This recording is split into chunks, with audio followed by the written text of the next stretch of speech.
The next section we'll be stitching is this one right here with this lovely teal color, and we're going to do the woven stitch. And the reason we're doing this section before we fill in all the other ones around it is because it's nice to have open space around the stitch you're going to do. So, and you'll see why in just a minute. So to start this stitch, we're going to just bring our needle up right in the bottom corner of this section. We're going to make a long straight stitch up to the top. And then we'll go back down to the bottom section about a little bit away because we're going to put in our rows that are all going to go in one direction first. And you want them to be spaced out enough so that you can see the weave, but you don't want them to be so close that it's going to be hard to weave your thread through there.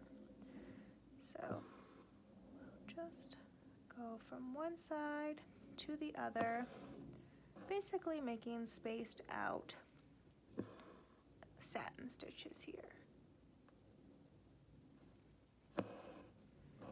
We want to pull these so that they're flush with the fabric, but not so tight that we're distorting the fabric in any way.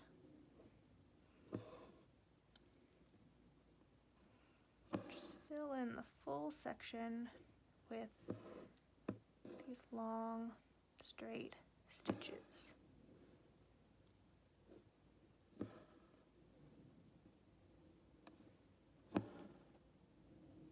Oh, got a little knot on the back there.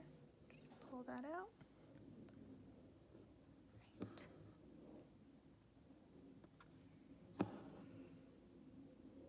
All right. So now that we have our first direction of stitches, we're going to weave in the other direction now.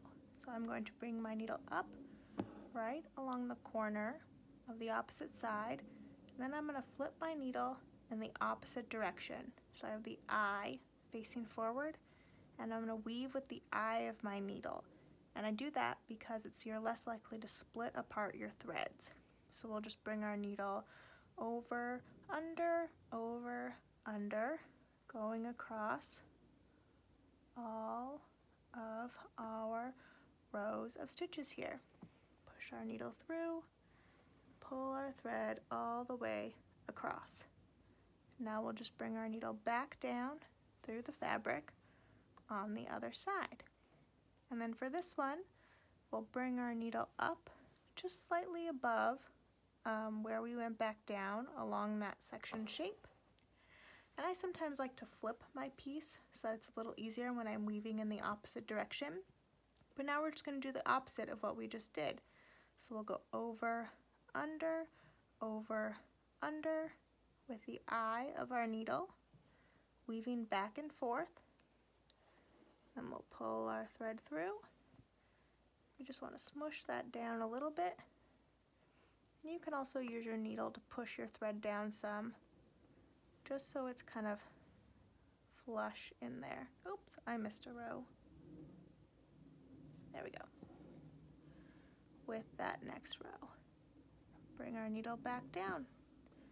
And we'll just keep adding rows going across in the opposite direction as we weave across. Again, you can see now why I wanted to do this stitch before adding in the others around it. Just because you need a little bit of space to weave back and forth. And it would be pretty easy to get your needle caught in any of the stitches that are right next to it. And if you want a wider weave, you could make your rows wider apart. If you want your weave really close together, then you can do them nice and tight. Depends on if you want to see any space between your rows or not. But we'll just keep going back and forth, filling in this shape here. And you'll notice as we weave across, our woven section will actually just get a little tighter as we weave because we're filling in these rows here. our needle here.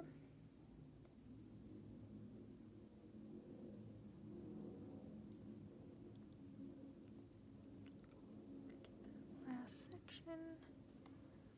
Pull our thread through.